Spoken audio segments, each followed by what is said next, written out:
Israel has intercepted more than 40 of the civilian vessels. They've all been intercepted at this point, unfortunately. But not all hope is lost. There's actually more boats on the way. And I'll tell you about that. But this is some footage of the boats being raided. And then I'll show you how close they got. One of them got really close. And Israel said, yeah, one of them is still sails. Or from the last reports, Israel was saying that the boat was still sailing, that it had made it pretty far, but they won't let it get past the blockade. So they're going to be intercepting it. Let me just play some of the footage of what it sounded like when these boats were raided. All right, open it. Open the door. Open the door. Everybody, hands up! Hands up! Show me your hands! Everybody!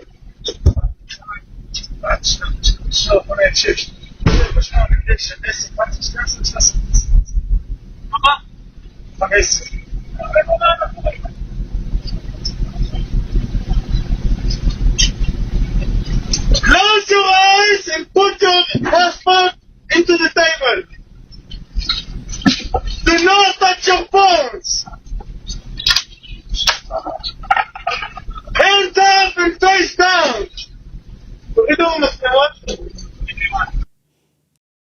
Let me ask you something. How much time do you spend every day on a web browser? How much time do you spend clicking around, searching, scrolling, typing, endless tabs? It's a lot, right?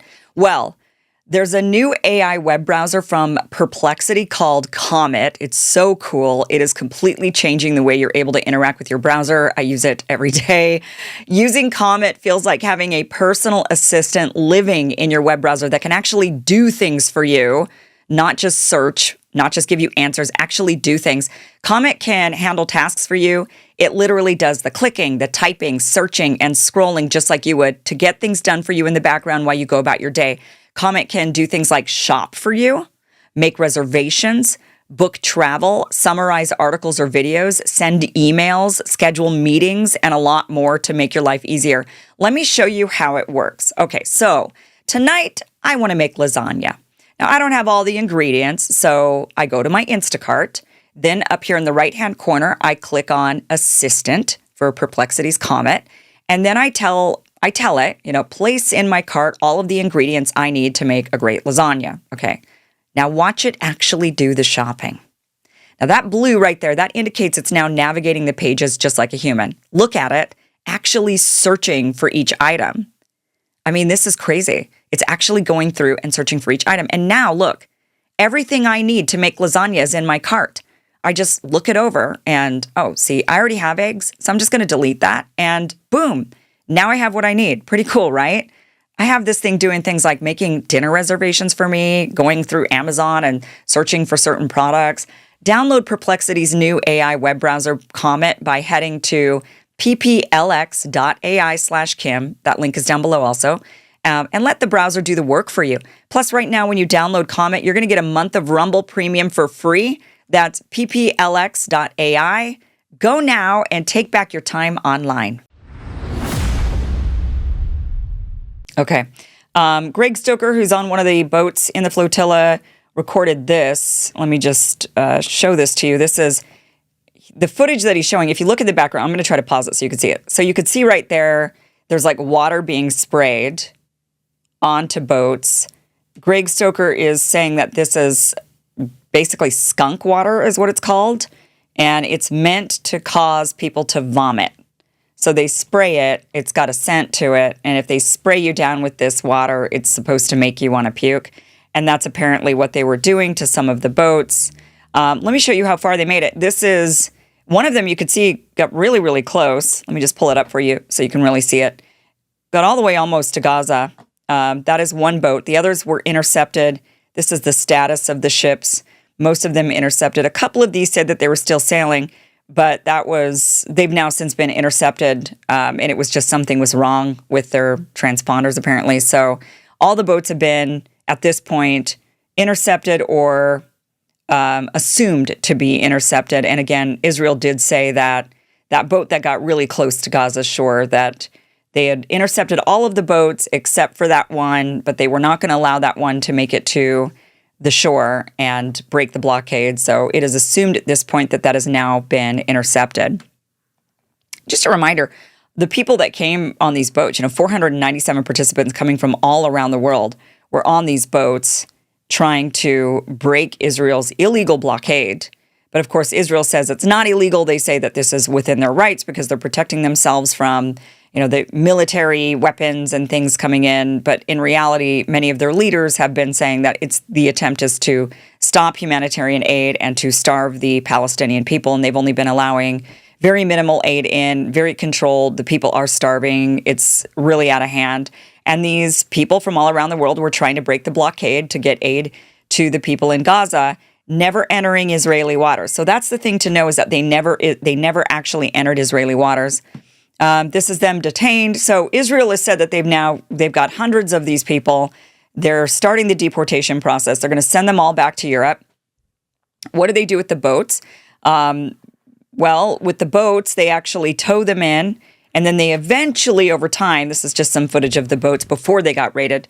Eventually, over time, what they end up doing is they then, I guess, tow the boats over to Turkey, which is what they've done with some of the previous flotillas. But this is a lot more boats than one. This is over 40 vessels. What are they going to do with these 40 vessels? That's a real question. And I wonder, the people that own these boats, somebody owns these boats, right? Like each boat is owned by somebody. Do they know they're basically giving up their boat, when they go into this? I think they do. I think that that's part of the protest, as they say, well, my boat, I might lose my boat.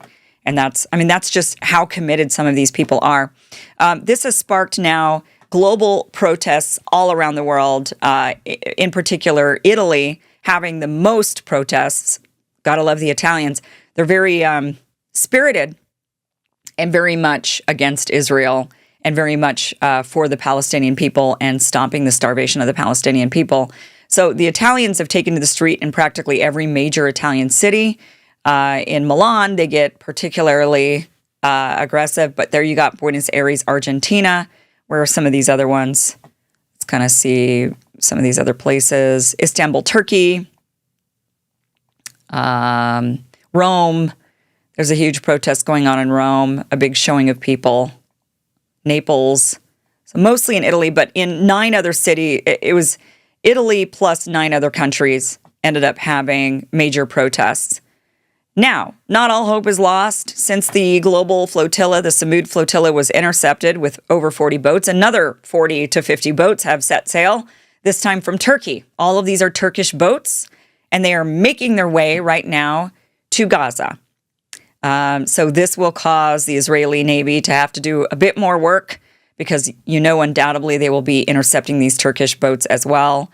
My guess is with this Turkish flotilla that they will be much more aggressive. So this is a flotilla to really watch because I would think that with the Turks being, for one, Muslims, most of the people in the global Sumud flotilla are coming from all around the world, most notably Greta Thunberg. So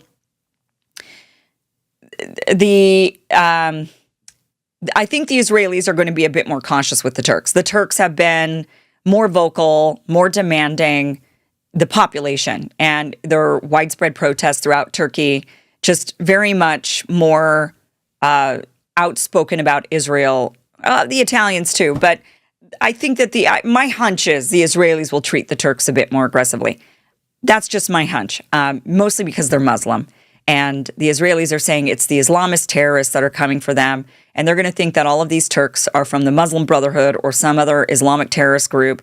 And my guess is they're going to treat them a bit more aggressively than they have the global flotilla.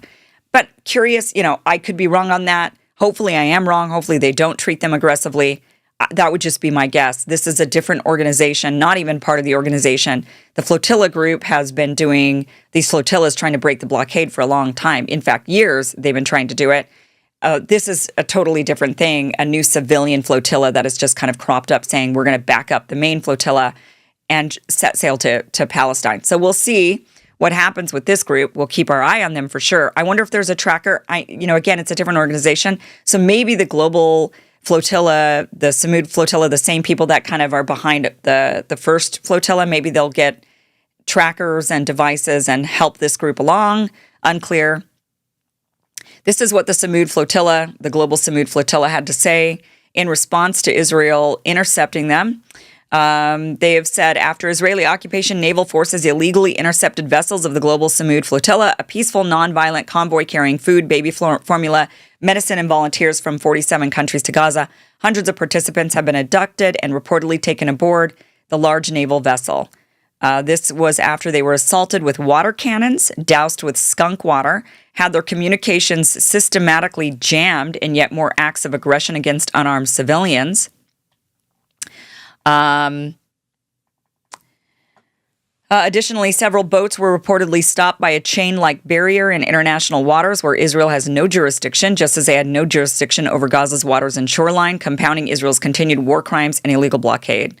Lawyers who represent the flotilla participants before Israeli authorities have been given minimal updates and have not been informed on whether the estimated 443 flotilla volunteers who were forcibly taken from their vessels will arrive at Ashdod, where they are expected to be processed under illegal detention. This is an unlawful abduction in direct violation of international law and basic human rights. Intercepting humanitarian vessels in international waters is a war crime.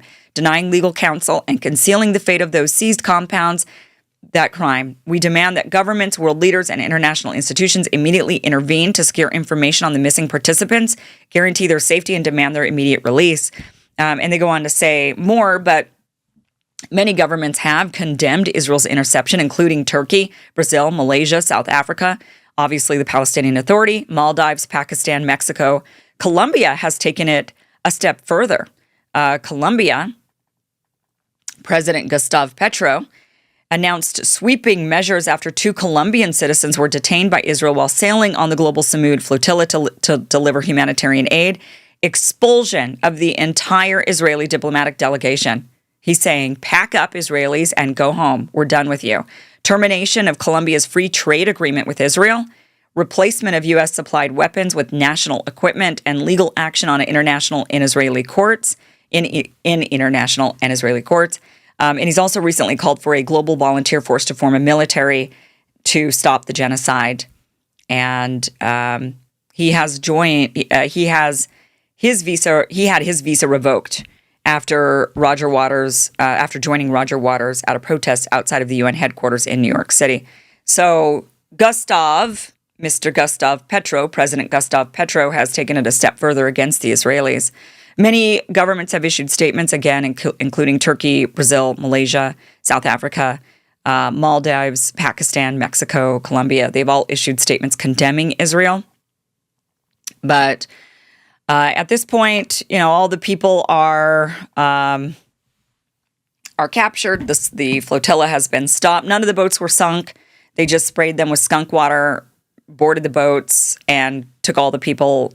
And now they're starting the deportation process.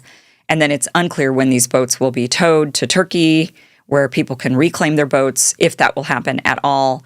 But that's where we're at. And also, we're going to keep our eye out on this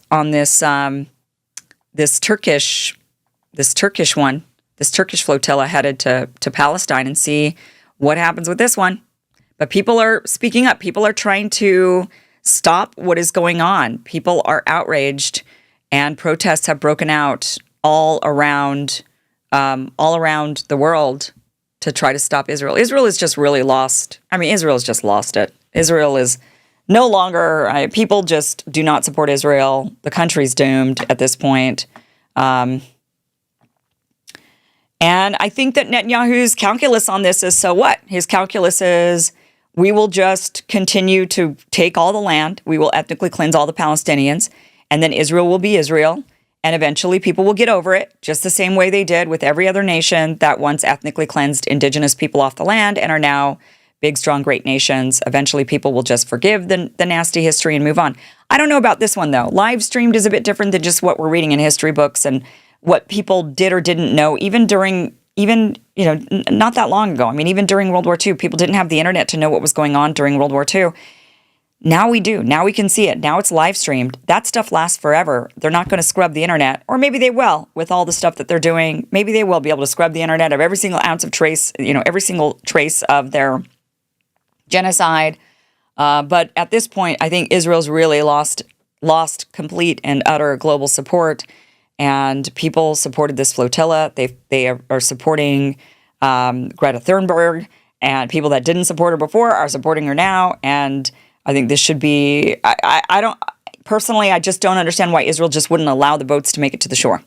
Why not? What do you have to lose? The only thing you're losing is you're losing face. People just do not trust you. People do not like you. You could have just let the boats made it to shore. And then what? Just let that happen. But because they're really intent on starving the people, they absolutely would not allow that happen. And that is why more and more people are going to keep trying, and they'll keep trying, and people will not stop until Israel is stopped. Thank you for watching this clip from the full Kim Iverson Show, which you can catch Monday through Friday, 2 p.m. Pacific, 5 p.m. Eastern at KimIversonShow.com. It is free for you to watch. Again, 2 p.m. Pacific, 5 p.m. Eastern, KimIversonShow.com. See you there.